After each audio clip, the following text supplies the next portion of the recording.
신명기 21장 1절에서 9절 말씀입니다. 내 하나님 여호와께서 내게 주어 차지하게 하신 땅에서 피살된 시체가 들에 엎드러진 것을 발견하고 그 쳐 죽인 자가 누구인지 알지 못하거든. 너희의 장로들과 재판장들을 나가서 그 피살된 곳에 사방에 있는 성읍의 원근을 잴 것이요. 그 피살된 곳에서 제일 가까운 성읍의 장로들이 그 성읍에서 아직 부리지 아니하고 멍에를 매지 아니한 암송아지를 취하여 그 성읍의 장로들이 물에 항상 흐르고 갈지와 않고 씨를 뿌린 일도 없는 골짜기로 그 송아지를 끌고 가서 그 골짜기에서 그 송아지의 목을 꺾을 것이요. 레위 자손 제사장들도 그리로 갈지니 그들은 내 하나님 여호와께서 택하사 자기를 섬기게 하시며 또 여호와의 이름으로 축복하게 하신 자라. 모든 소송과 모든 투쟁이 그들의 말대로 판결될 것이니라. 그 피살된 곳에서 제일 가까운 성읍의 모든 장로들은 그 골짜기에서 물을 꺾은 암송아지 위에 손을 씻으며 말하기를 우리의 손이 이 피를 흘리지 아니하였고 우리의 눈이 이것을 보지도 못하였나이다. 여호와의 주께서 성령하신 주의 백성 이스라엘을 사하시고 무죄한 피를 주의 백성 이스라엘 중에 머물러 두지 마옵소서. 그 피 흘린 죄가 사함을 받으니 너는 이와 같이 여호와께서 보시기에 정직한 일을 행하여 무죄한 자의 피 흘린 죄를 너희 중에서 제할지니라. 아멘. 말씀을 전하기 전에 한 가지 먼저 알려드리고 고백할 것이 있습니다. 오늘 말씀 중에 제가 명백히 모르는 부분들이 있습니다. 명백히 모르는 부분이 있고 명백하게 확실하게 아는 부분이 있습니다. 그래서 확실하게 모르는 것은 확실히 모르게 설교할 것이고 확실하게 아는 것은 확실하게 알게 설교할 것이니 여러분이 들으시고 저에게서 부족한 부분은 직접 기도하고 하나님께 감동을 받으시기 바랍니다. 오늘 말씀에 보면 하나님께서 주신 땅입니다. 항상 이렇게 표현하죠. 내 하나님 여호와께서 주어 얻게 하시는 땅 그랬습니다. 너희가 싸움 잘해서 얻은 땅도 아니고 너희가 하나님 앞에 몫을 바쳐서 대가로 받은 것도 아니고 하나님이 주신 땅이라 그랬습니다. 우리의 권리가 아닙니다. 하나님의 은혜죠. 자, 그런데 그 땅에 있어서는 안 될 일이 있는데 사람을 죽이는 일 결코 있어서는 안 되죠. 근데 거기다가 누가 죽인지를 모르는 시체라면 그 죄인을 찾아 벌할 수 없으니 이 또한 얼마나 고통스러운 일입니까? 왜냐하면 피 흘린 자가 피값을 치러야 되는데 피 흘린 자가 누군지 알지 못할 때 어떻게 이 피값을 치러서 땅을 정결케 할 수 있을까요? 피는 피라야 땅을 정결케 한다고 했어요. 또 왜 땅을 정결케 해야 되죠? 하나님 여호와의 이름과 그의 영광이 있는 땅이기 때문이죠. 그리고 하나님의 이 땅의 대리자라 할 것 같은 하나님의 사람들이 사는 땅이기 때문이죠. 그 땅은 하나님이 저주하는 땅입니까? 복 주신 땅입니까? 복 주시는 땅이거든요. 하나님의 살아계심을 증거하는 땅이라고요. 근데 거기서 피 흘림이 있었어요. 마치 가인이 아벨을 죽이는 그 피 흘린 땅. 아담과 하와가 그곳에 살 수 있었을까요? 불가능한 이야기죠. 자, 그렇게만 생각해봐도 우리가 이 여호와의 이름과 성전이 있는 땅에 무죄한 피를 흘렸다는 것은 엄청나게 크고 결코 있어서는 안 될 일이라는 걸 알 수 있습니다. 자, 우리가 이 땅에 하나님께서 창조하신 후에는 죄 없는 세상인데 죄가 한 번이라도 있으면 이름이 어떻게 바뀐다고요? 죄 있는 세상이 된다고요. 성질이 달라진다고요. 죄 없는 세상하고 죄 있는 세상은 다르다고요. 그 죄의 양을 불문하고 죄 있는 세상으로 취급을 한다고요. 무죄한 자의 피가 흘리지 않은 깨끗한 땅하고 무죄한 자의 피가 억울하게 흘려진 땅은 다르단 말입니다.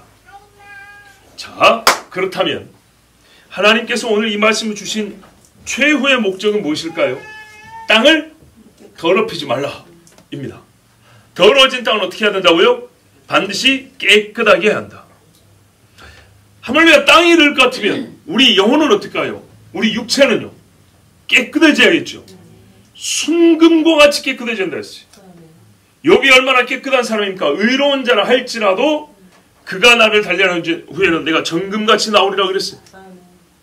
다윗도 훌륭한 사람이었지만 다윗이 나중에 하나님 앞에 정말 울며 불며 회개할 때 그가 얼마나 더 정결한 영혼이 되었습니까? 그의 인생 말년에는 수냄 여인 아비삭을 옆에 둬도 손을 대지 않았어요. 자, 깨끗해야 한다. 정말로 주님 앞에 설 때는 깨끗해야 한다. 신앙생활 할 때요, 최고가 있어요. 덕목으로 하면 하나님을 뜨겁게 사랑하는 것이 최고예요. 생활에 있어서는요, 깨끗함이 최고예요. 예전에 청년사회 갈 때 청년들 중에 신학교 가는 친구들이 있어요. 신학교 가고 그 다음에 이제 목회주 이렇게 부임하는 친구들이 있어요. 그러면은 마지막 우리 나름대로 파송 예배 할 거 아닙니까? 파송 예배하고 제가 개인적으로 끝나고 예배 마치고 가면서 개인적으로 악수하면서 당부하는 말이 있어요.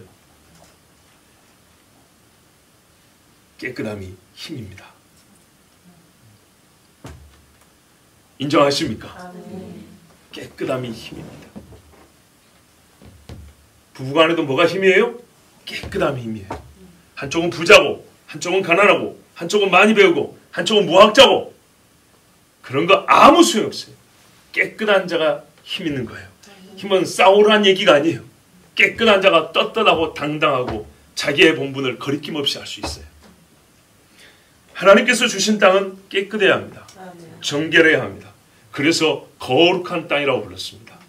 자, 여기 보니까 어떤 잊지 말아야 할 일이 있었냐면 피살된 시체가 있었어요. 누군가 발견했습니다. 그런데 조사하고 수사를 해봤더니 범인을 찾을 수가 없는 거예요. 이 말씀을 곧 여러분 수사와 조사를 생략하는 것으로 생각하면 안 됩니다. 피살된 시체가 있으면 어떻게 해요? 찾아봐야겠죠. 증거를 찾아봐야겠죠. 목격자가 있는가 확인해 봐야 되겠죠. 그걸 생략하는 뜻이 아니고 그렇게 했는데 못 찾았다는 얘기죠. 자, 그 다음에 어떻게 할 것이냐. 2절 이하에 나와 있지만 1절을 조금 더 생각해 보겠습니다. 분명히 성경에는 피살된 시체라 그랬어요.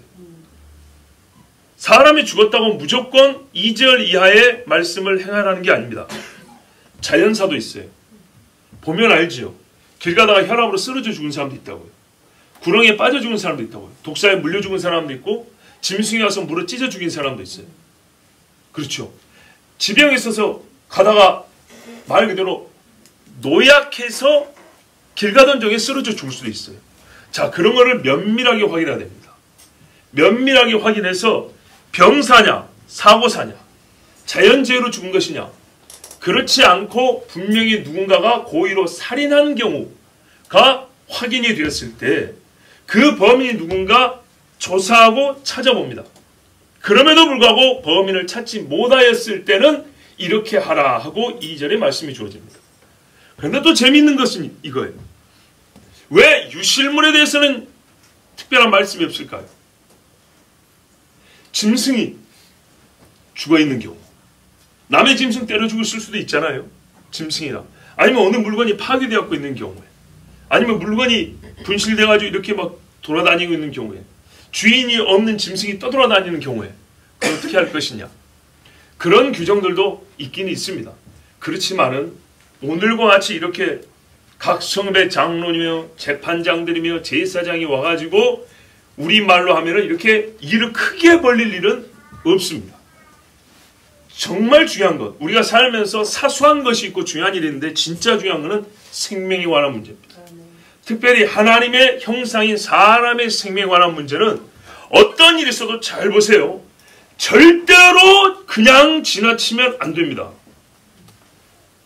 우리 중에 누군가 영혼을 상하게 해서 실족하게 했다 하면 지나간 일이니까 하고 절대로 그냥 지나치면 안 됩니다.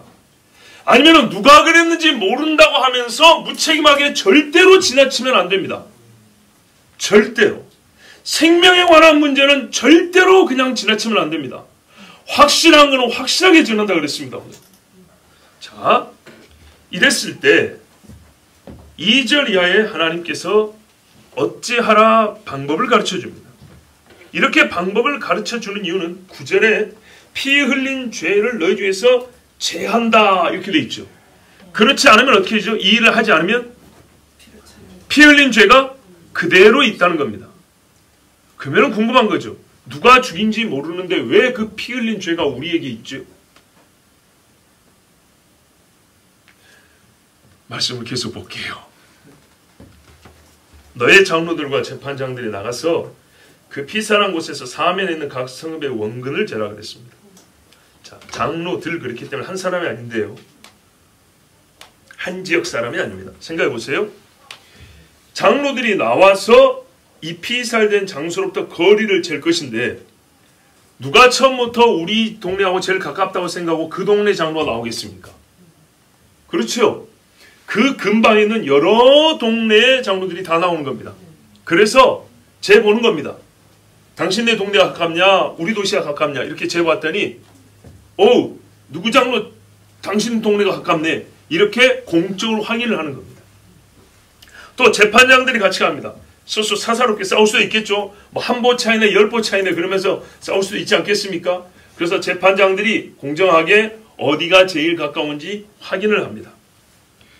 그 다음에 제일 가까운 성읍, 곧 그 성읍의 장로들이 이 사람들이 이제 책임을 지는 겁니다. 원근을 재는 일도 힘들지만 이것은 이들이 져야 할 책무의 첫걸음입니다. 말 그대로 진짜 걸음으로 보를 잰다면 첫걸음입니다. 그 다음에 이 가장 가까운 성읍의 장로들이 무엇을 하냐면 아직 부리지 아니하고 멍에도 매보지 아니한 암송아지 한 마리를 취합니다. 자, 여기서부터 책임을 지는 일이 시작됩니다. 그런데 분명한 것은 이 성읍의 장로들이 사람을 죽인 건 아니에요. 그리고 그 성읍 사람이 죽였는지 안 죽였는지 몰라요. 다만 가깝다는 것뿐이에요. 가깝다. 논리와 증거로는 가깝다는 것이 사람 죽인 일에 대한 책임을 져야 한다는 이유가 되지 않습니다. 그렇죠. 가깝다는 것이 사람 죽은 것에 대한 책임을 져야 되는 논리적 증거, 논리적 근거가 됩니까? 물증이 됩니까? 아니죠. 안 됩니다. 여러분, 그러나요? 논리와 객관적 이 물질적 증거라는 것은 때로 결정적이지만 때로 속이기가 너무 싶다는 걸 알아야 됩니다. 논리는 말의 흐름이기 때문에 한 번만 속으면 결론이 완전 틀어져 버릴 수도 있습니다. 물증도요. 물증 한 사람에게 가짜 물증을 믿기만 만들어주면 깨끗한 사람도 살인자로 만들 수 있는 겁니다. 즉 우리가 일상생활에서 논리와 증거라는 것이 판단에 매우 중요한 결정적 역할을 하지만 그만큼 그것은 속이기가 쉬운 것일 수 있다는 것도 알아야 합니다. 그래서 때로는 하나님이 논리와 물증이 아니라 순전히 하나님이 보시고 확인한 사실, 하나님이 알고 있는 지식에 근거해서 너희 논리와 너희가 듣고 보고 있는 것을 뛰어넘어서 이렇게 해라 이렇게 말씀할 때가 있습니다. 그러면 이 말은 항상 가까운 데 사람을 죽였다는 뜻은 아닙니다. 이런 경우에는 무엇입니까? 분명히 모른다입니다.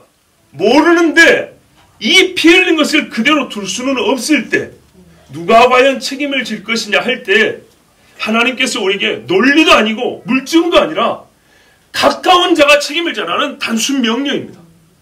그런데 가까운 자가 책임을 진다는 것이 불만이면 거꾸로 생각해 보세요. 천리길 말리길 떨어지는 사람이 책임을 질까요? 누군가가 져야 할 때 가까운 사람이 지는 것이 그래도 더 낫지요. 예, 맞습니다. 내가 사는 땅, 어쨌든 무죄한 자의 피가 내 사는 땅에 가까이 흘렸기 때문에 가까이 사는 자가 그걸 없애는 게 맞지요. 똥냄새가 진동을 하는데 내가 싼 게 아니더라도 가까이 사는 사람이 그거를 치우는 것이 더 낫지요. 어쩌다 한번 지나가는 천리길 여행객이 그걸 치우고 가겠습니까? 그 이웃 사람이 치우는 것이지. 자, 오늘 말씀 벌써 여기서 중요한 사실이 나옵니다. 누군가의 죄책입니다. 누군가의 죄의 책입니다. 그렇지만 그 누군가를 알지 못할 때 하나님은 누군가를 모르니까 이 죄책을 없던 걸로 하자.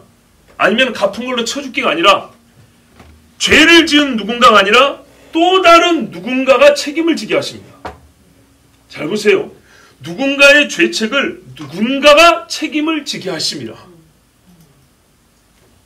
이 원리는 우리가 십자가 예수님의 대속 죽음으로 죄의 사함을 받은 것, 그 아주 궁극적인 대속의 원리의 아주 모형적이고 부분적인 맛보기입니다. 모르니까 넘어가자. 누군지도 모르는데 우리가 무슨 책임이 있는가? 이렇게 무심히 넘기면 안 됩니다. 우리 안에 공동체 안에 분명히 죄가 있다면 절대로 무심히 넘기지 마세요. 바울이 각 교회에 쓴 편지를 보세요. 자기가 봤습니까? 아니죠. 자기가 무슨 꼭 그걸 다 책임져야 될 말 그대로 책임이 있습니까? 말하자면 없는 책임인데도 내 책임으로 삼을 사람이 바울이었어요. 여전히 죄가 우리 안에 남아 있습니다, 여러분. 우리 안에. 그 동네 사람, 어느 한 사람, 이 동네 장로나 재판장이 아니지만 우리 안에 죄가 남아있을 때 해결되지 않은 죄가 바로 내 안에, 우리 속에 있습니다.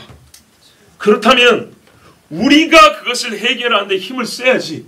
그리고 우리 중에 그 죄인 또는 그 죄와 가까운 데 있는 사람이 먼저 힘을 써야 한다는 겁니다. 신약에도 말씀 있지 않습니까? 형제들이 서로 짐을 나눠지라 그랬어요.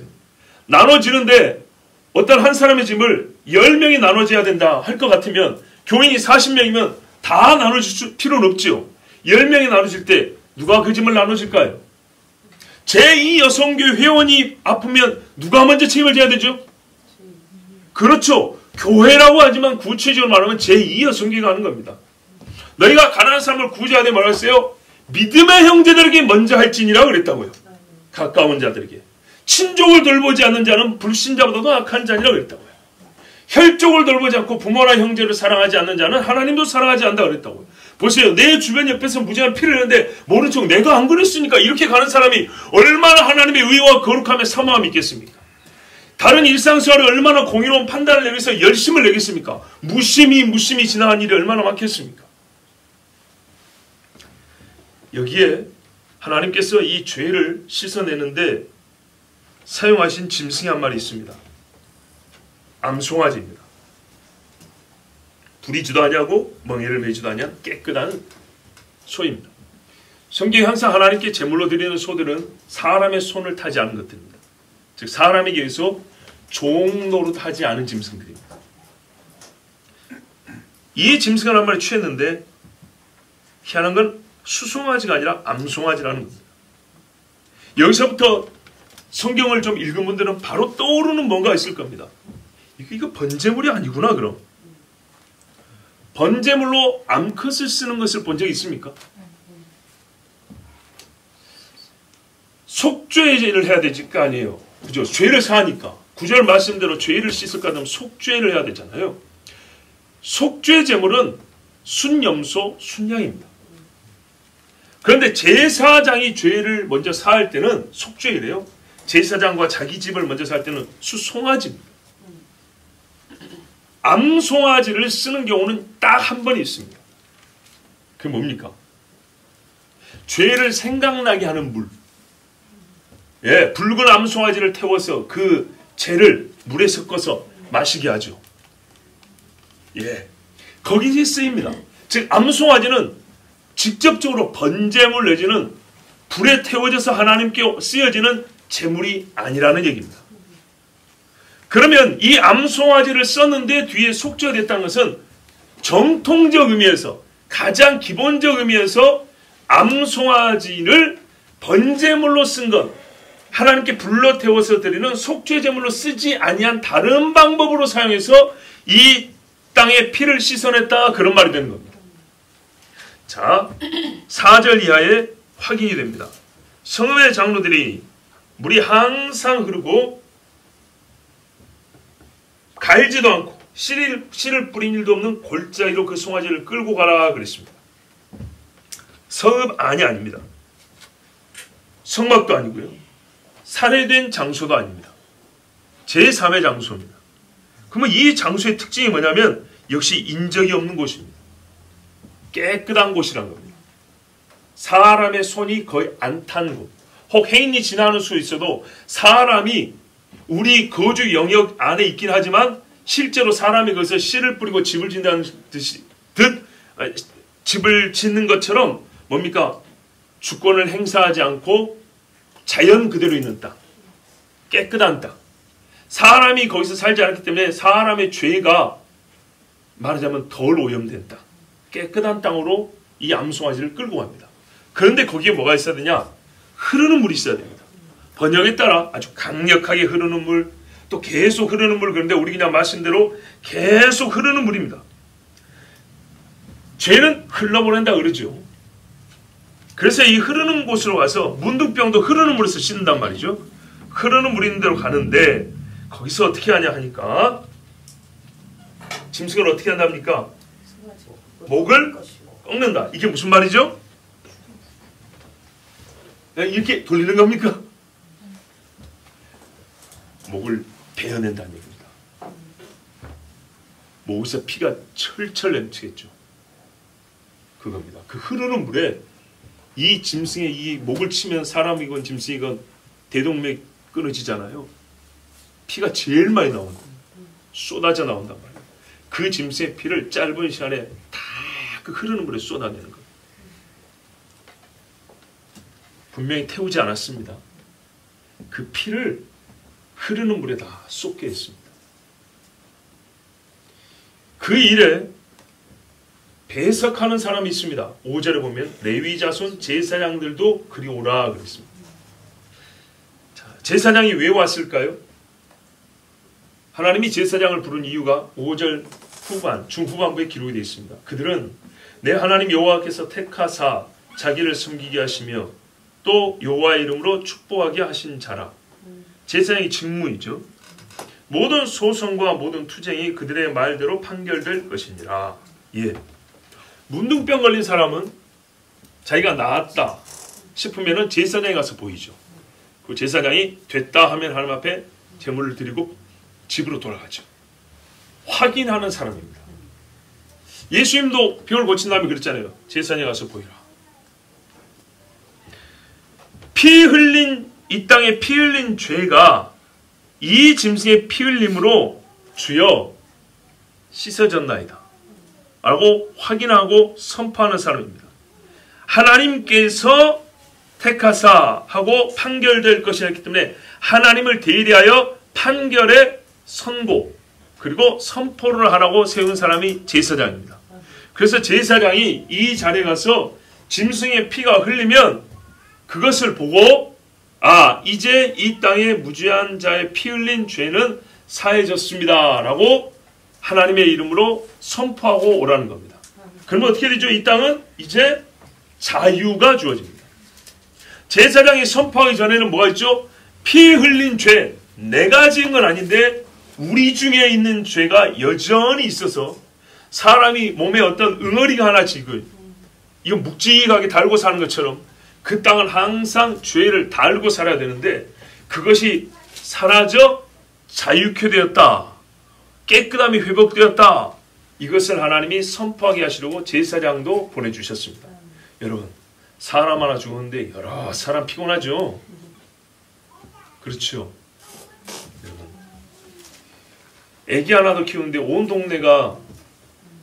동네가 한 아이를 키운다는 옛날에 속담이 있다면서요. 그런데 사람 하나 죽고 영혼 하나 상하는 거 그렇게 가볍게 보시면 안 되죠.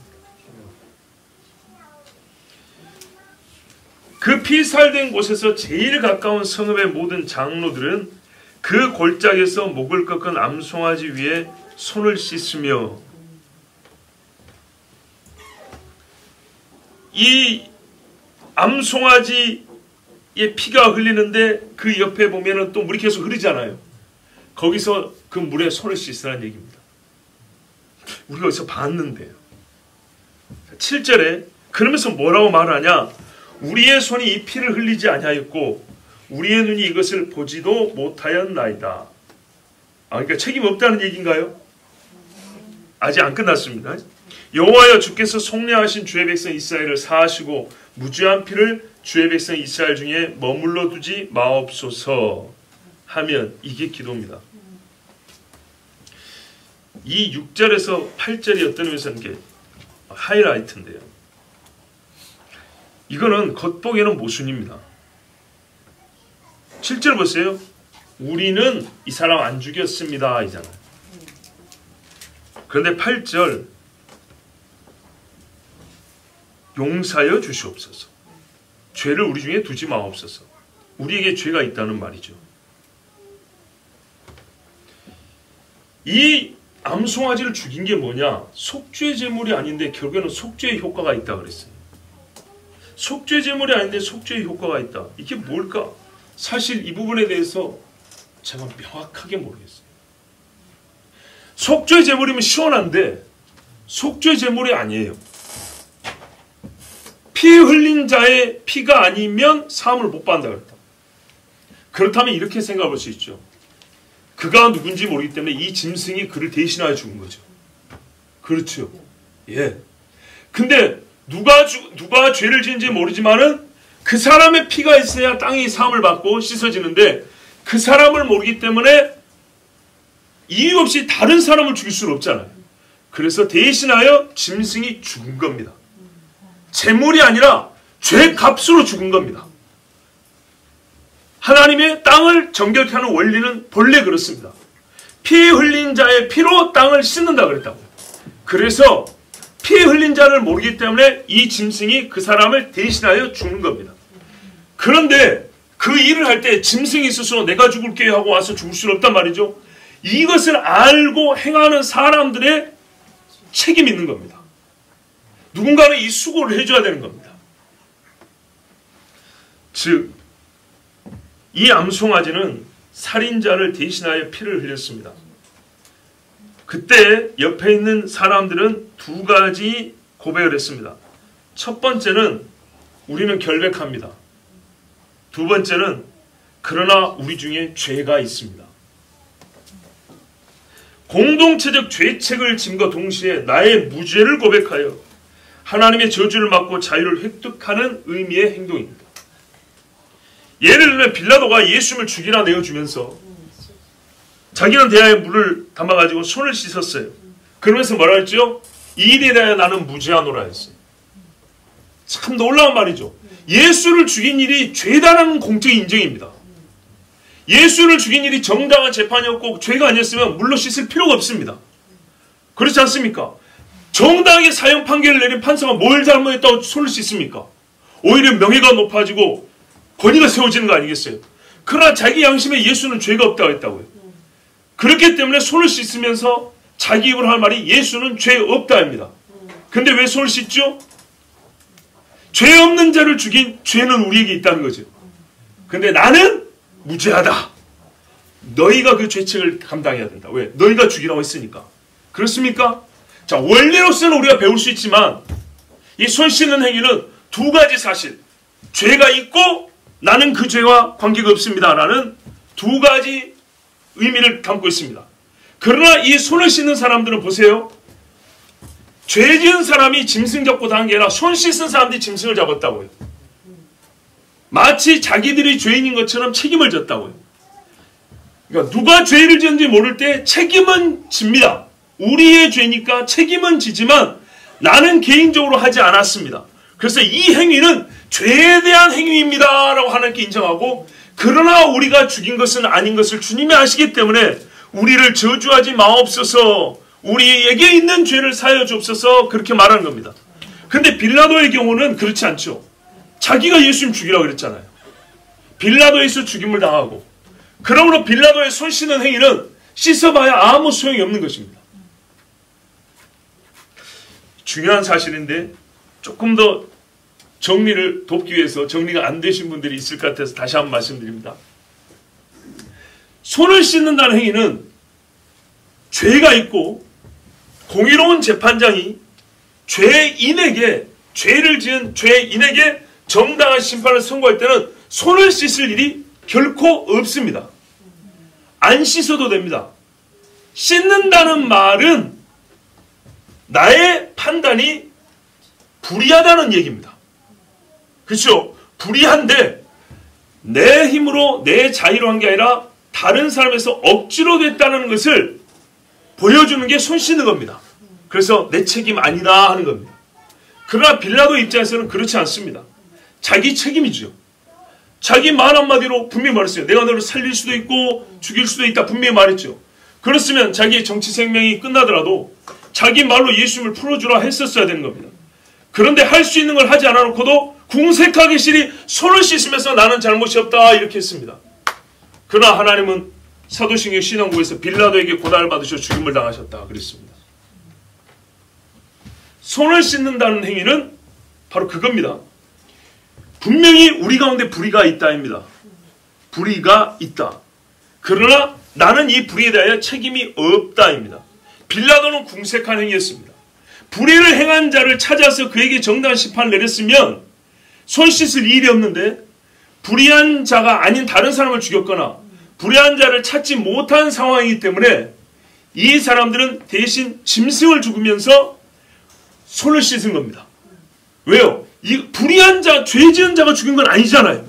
그죠? 그 사람에게 죽음을 선고해야 이게 완전하게 속죄가 된다니까요. 근데 그게 안 된 상황이에요. 그러면 여전히 우리에는 완전한 심판을 한 게 아니에요. 정확한 심판을 한 게 아니라고요. 그러나 하나님께서 이것으로 받아주신다고 했어요. 너희가 모르니까.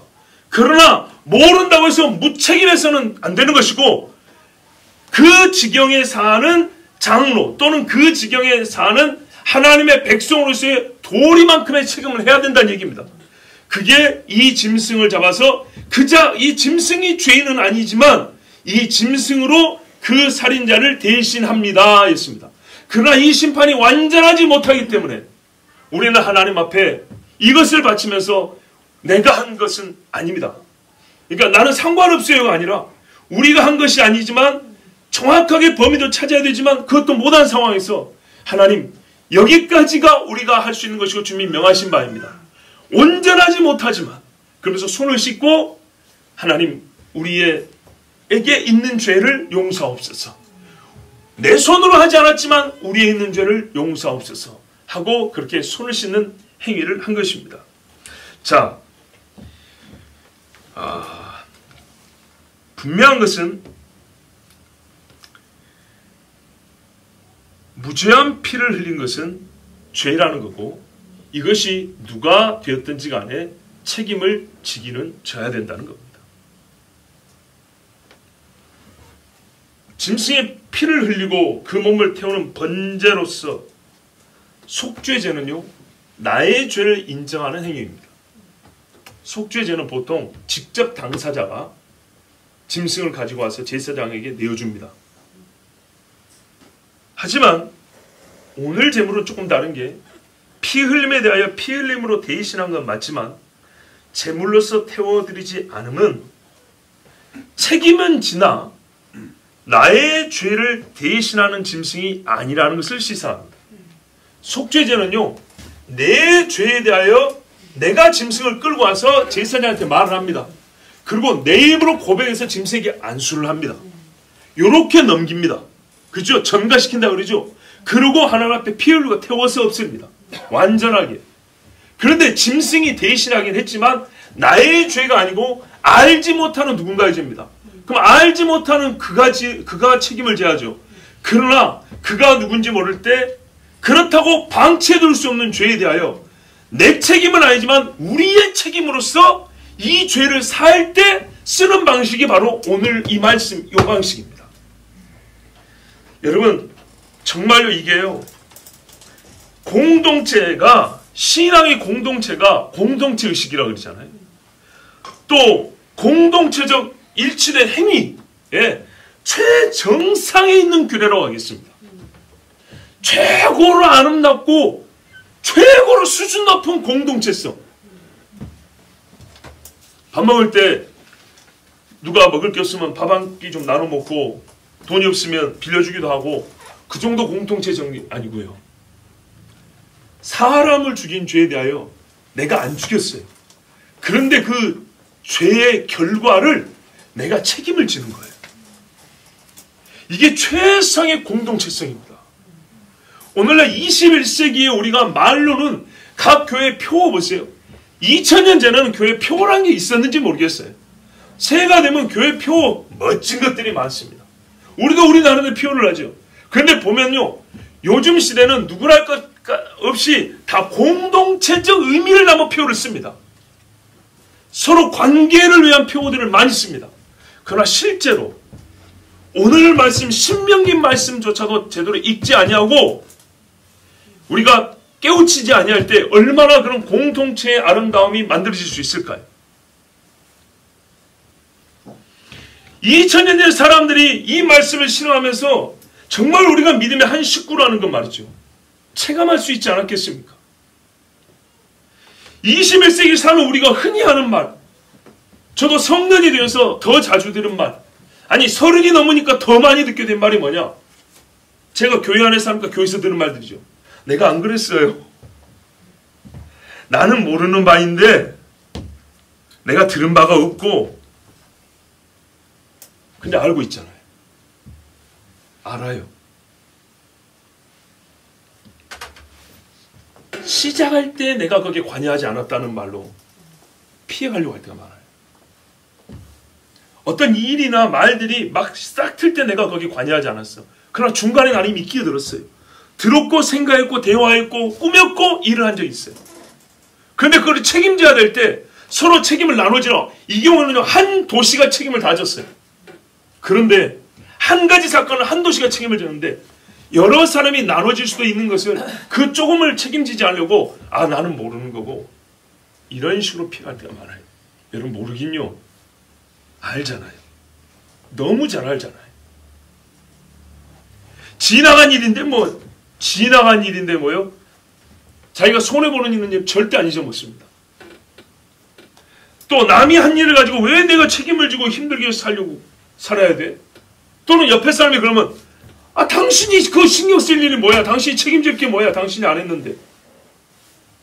여러분 그래도 살 수는 있어요. 근데 그건 성경대로가 아닙니다. 신시대 최고의 윤리학이 가르쳐진다고 합니다. 대학교 새 학기만 되면 윤리학 교과서가 새로 막 쏟아져 나옵니다. 그 윤리학 교과서를 배우는 애들이 시험 볼 때 컨닝합니다. 술 마시고 친구들 술 패해 먹고 성취하고 성폭행하고 나쁜 짓 다 합니다.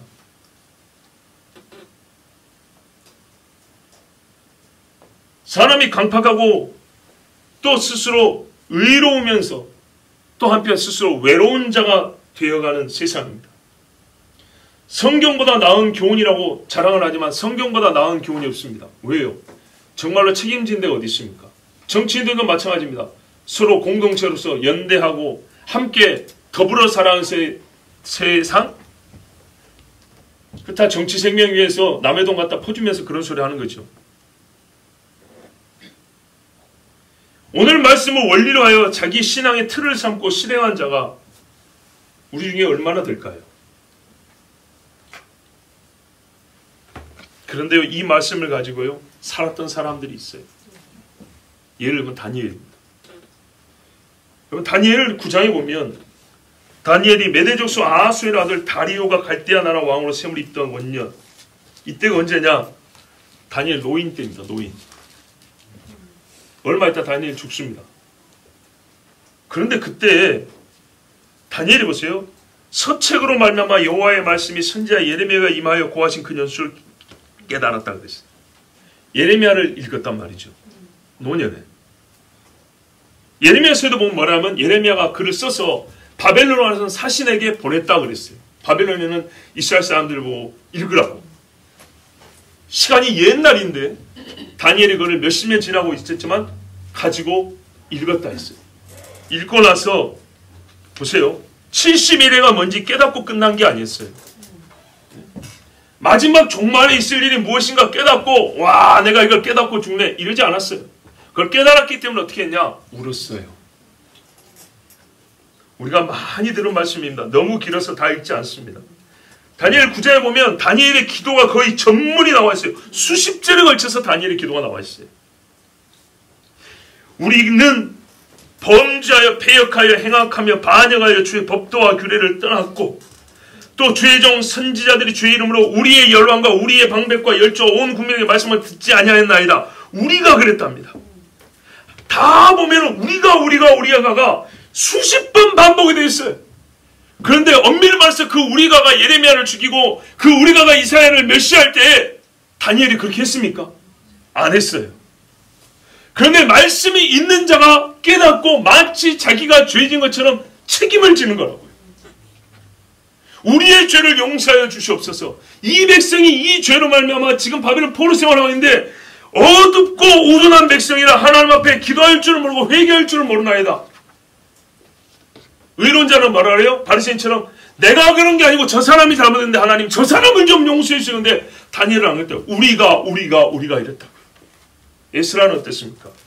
바벨론 포로기에 돌아왔는데 역시 에스라 9장에 보면 가나안 사람과 헷 사람과 여부 사람 이 가증한 우상 숭배를 배우고 또 그들의 딸을 취했다. 섞이게 한 사람이 많다. 그 중에 방백과 두목들이 으뜸이 되었다 소리를 듣고 에스라가 뭐합니까? 불러다가 이 사람들을 책망하기 전에 하나님 앞에 기도를 하는데 뭐라 그랬냐?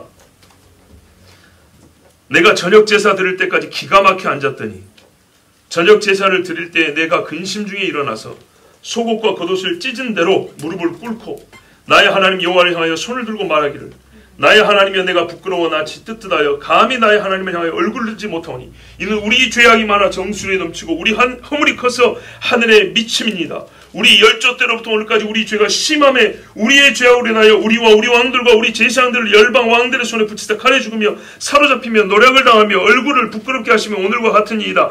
이제 우리 하나님 여호와께서 우리에게 잠깐 은혜를 베푸셨는데도 하면서 계속 기도를 합니다. 우리가 그 가운데 자기를 빼지 않습니다.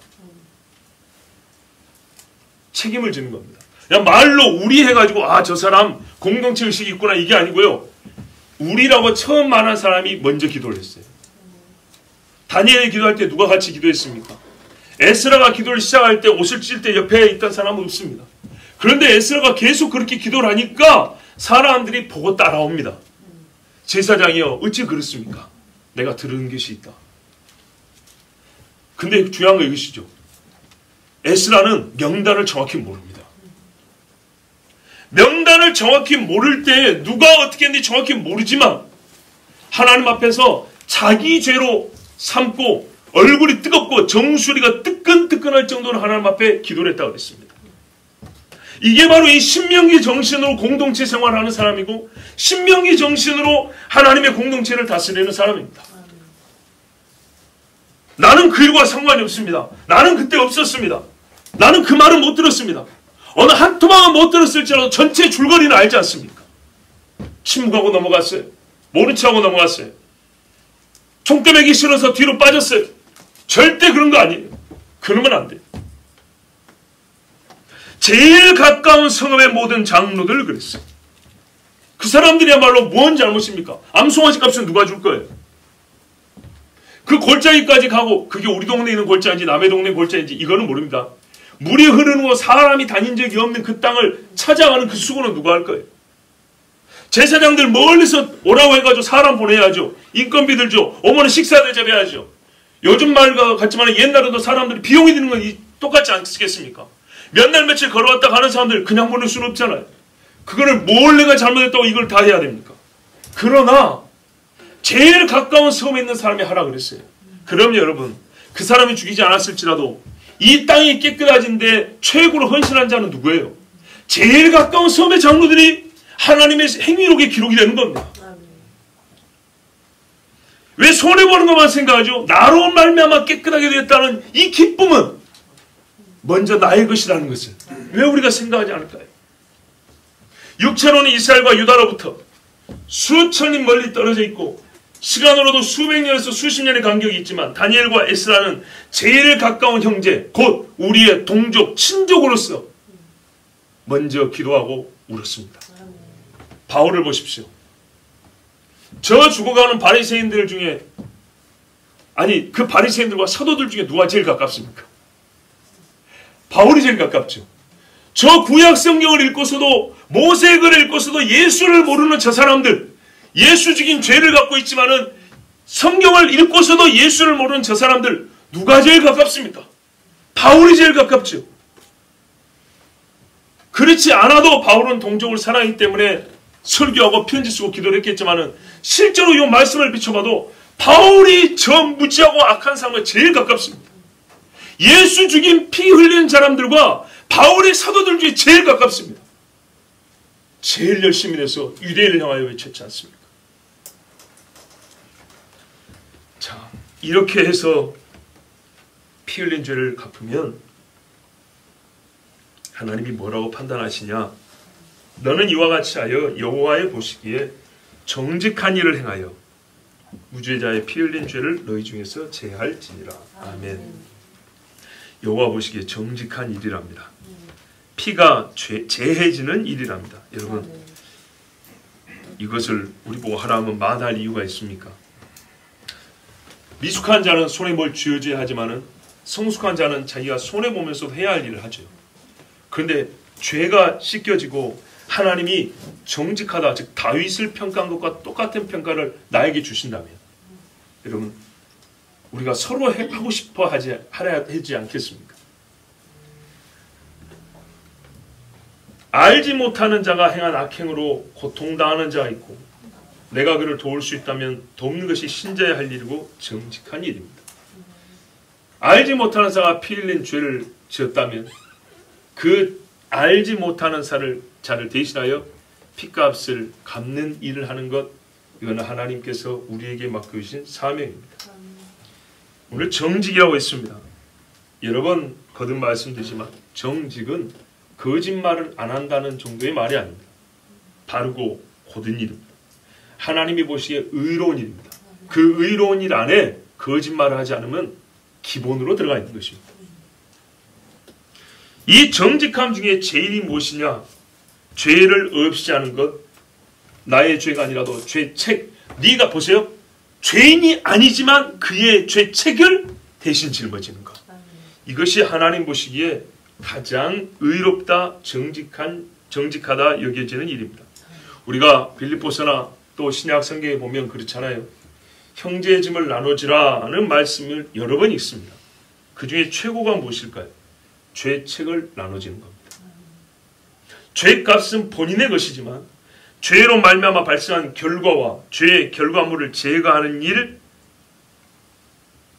또 본문과 같이 누구의 죄인지도 모르지만 그로 말미암아 우리 중에 있게 된 죄를 하나님 앞에 용서를 구하고 책임을 다하는 일, 이것은 우리가 할 일입니다. 이 말씀을 아는 자가 할 일이고, 오늘 이 말씀을 아는 자만 할 수 있는 일입니다. 나의 행위가 아닌 것을 책임지듯이 이 말씀을 모르는 자가 저지를 죄의 짐을 나눠질 줄 아는 자 어디 있겠습니까? 그러니까는 오늘 이 말씀을 모르는데 내가 알지도 못하는 사람의 죄를 짊어져야 한다는 것을 할 수 있는 사람이 어디 있겠습니까? 오늘 이 말씀을 알아도 될까 말까인데 이와 같은 하나님의 말씀을 보는데 누가 이기적인 이 세상에서 남의 책임을 내가 지겠다 하는 사람이 있겠습니까? 그러므로 이 말씀을 아는 우리나야 21세기 어떤 윤리학도 따라올 수 없는 하나님 보시기에 정직하고 의로운 이 일을 할 수 있다는 겁니다.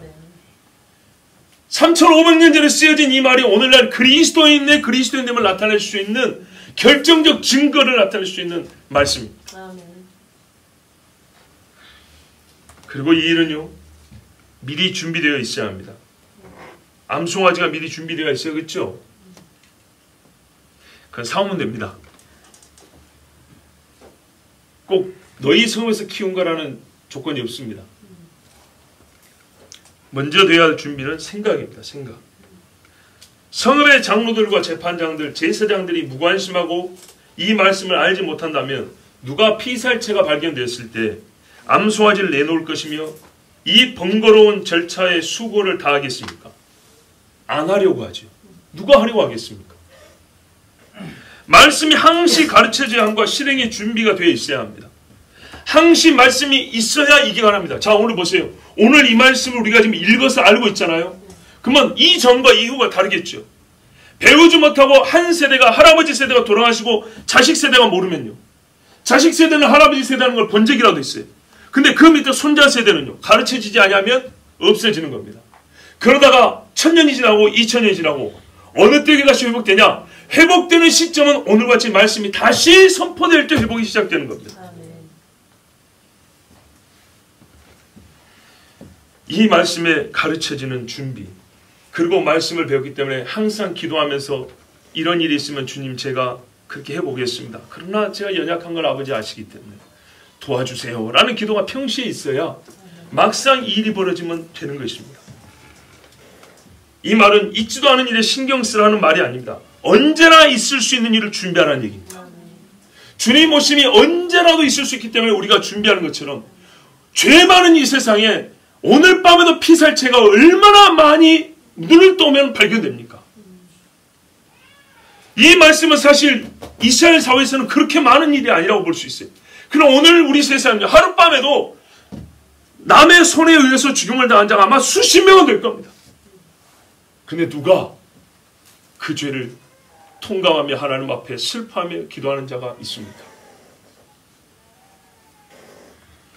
만일 죄가 없는 세상이라면, 우리는 죄를 안 짓는 사람이라 자신할 수 있다면 이 말씀은 그때 그 사람들의 일이나 우리 말고 다른 사람들의 일이라고 생각해도 됩니다. 그렇지만 제 자신이 먼저 양심대로 고백하건대 내가 아는 사람들과 또 내가 알지 못한 사람이 나의 죄를 대신 짊어지고 책임을 다한 적이 있다는 것을 압니다. 내가 사람 죽인 사람 입장이 되어보는 거예요. 그러면 나를 아는 사람이 내 책임을 대신 짊어진 적이 또 있었겠죠. 근데 오늘 말씀 어떻게 해요? 이 성읍의 제사장과 재판장들과 장로들은 그 살인자 모릅니다. 그 살인자는 누가 자기 죄를 대신 갚았는지 모르죠. 그러나 갚아준 것이죠. 저 역시도 신앙생활 어려서부터 했지만 내가 살면서 지은 죄에 대하여 나 대신하여 하나님 앞에 간구한 사람이 있고 내가 남에게 해를 끼친 것을 대신하여 그것을 갚아준 자가 있습니다. 아마 우리도 다 잊고 기억할 겁니다. 첫째는 우리가 신앙적으로 볼 때 예수 그리스도. 십자가에서 죽으신 그분이 내가 이루 말할 수 없는 하나님 앞에서 영원히 불에 타도 다 태워지지 않을 정도의 큰 죄를 지었건만 예수님이 나를 위하여 대신 죽어주셨습니다. 두 번째는 신앙이 있는 부모님. 그 부모가 자식의 죄를 나의 죄, 내 책임입니다. 하나님, 내가 잘못해서 그랬습니다 하고 하나님 앞에 기도를 합니다. 그리고 커온 자식들입니다. 이렇게 내가 지은 죄에 대하여 나를 대신하여 죽으신 분이 있고 나를 대신하여 운 분이 있고 하다못해 파출소를 쫓아든 경찰서를 찾아가든 학교를 선생님한테 찾아가서 빌든 간에 나를 대신하여 책임을 진 사람이 얼마나 많이 있습니까? 사실 이 말씀의 원리는 부모 자식 간의 사랑 안에서도 충분히 볼 수 있습니다. 그러나 그것은 생명을 바꿀 정도는 되지 못합니다. 궁극적인 생명은 예수 그리스도 안에 나타납니다. 이 예를 돕기 위해서 사람의 예대로 말하는 것이 부모와 자식 간의 이야기입니다. 그런데 그 외에도 신앙인으로 기르기 위해서 가르쳐준 믿음의 선생들이 있습니다. 욕을 하고 비난을 하고 나쁜 소리 해도 저 사람은 살아야 된다고 하면서 하나님 앞에 기도한 사람들이 있습니다. 마치 자기가 잘못한 것처럼 기도한 사람이 있습니다. 히브리서 13장에 너희에게 말씀을 가르치는 근심케 하지 말지 너희에게 유익이 없느냐. 왜? 그들은 너희 죄가 하나님 앞에 회개를 받아야 되는데 마치 자기가 회개할 자인 것처럼 주님 앞에 섰느니라. 여기서 회개는 뭡니까? 기도하여 회개하여 계산할 자인 것처럼 그가 먹은 밥을 자기가 밥값을 치러야 되는 사람인 것처럼 생각하고 사용한 사람들은 절대로 근심하게 하지 말지니 만약에 근심하게 하면 너에게 이름이 없느니라. 이렇게 말씀했어요. 바로 그렇습니다. 오해하지 마세요. 저 같은 목사한테 뭐 잘하 그런 말이 아니라 말씀의 원리가 신약에도 여전히 그렇다 이 말입니다. 자기가 먹은 것이 아닌데도 자기가 먹은 것처럼 밥값을 치는 사람, 자기가 지은 죄가 아닌데도 자기가 지은 죄인 것처럼 책임을 다한 사람이 신약 성경에도 신명기뿐만 아니라 신약에 바울이 가르치고 세운 교회들에도 똑같이 그런 사람이 있었다 이 말입니다. 하나님의 말씀이 영원하기 때문에. 그 일은 우리가 서로 해야 되기 때문에 성경에서는 서로 짐을 나눠지라 했습니다. 죄의 짐을 나눠지는 것보다 큰 사랑이 어디 있습니까? 죽어야 할 사람을 대신하여 생명을 바치면 이에 더 큰 사랑이 없다 하지 않았습니까? 그 생명을 바치는 사랑에 포함되는 것이 나의 죄는 아니지만 너의 죄의 책임을 내가 지겠노라입니다. 여러분, 이런 생각은 그리스도인밖에 하지 못합니다. 우리가 이 말씀을 들은 대로 아는 대로 믿는 대로 당장 행할 능력은 솔직히 부족하지만 이래야 된다는 걸 알고 삼하고 기도할 줄 아는 사람도 그리스도인밖에 없습니다. 누가 이것을 삶의 원함으로 갖고 살겠습니까? 오직 그리스도인밖에 없습니다. 하나님이 이 세상에 이런 생각을 갖고 사는 사람, 너희 안에 그리스도의 생각을 품으라. 이 생각을 갖고 사는 사람, 예수님이 이 생각으로 왔다 이 말입니다. 물과 피를 다 쏟으사 우리에게 오늘도 주님은 예수님의 생각을 가르쳐 주셨습니다. 이 마지막 때에 예수님의 생각을 가진 사람, 자기의 죄를 하나님 앞에 회개할 뿐만 아니라 형제의 죄를 나의 죄처럼 지고 주님 앞에 나가는 사람, 주님이 우리를 그렇게 부르셨습니다. 우리 함께 기도합니다.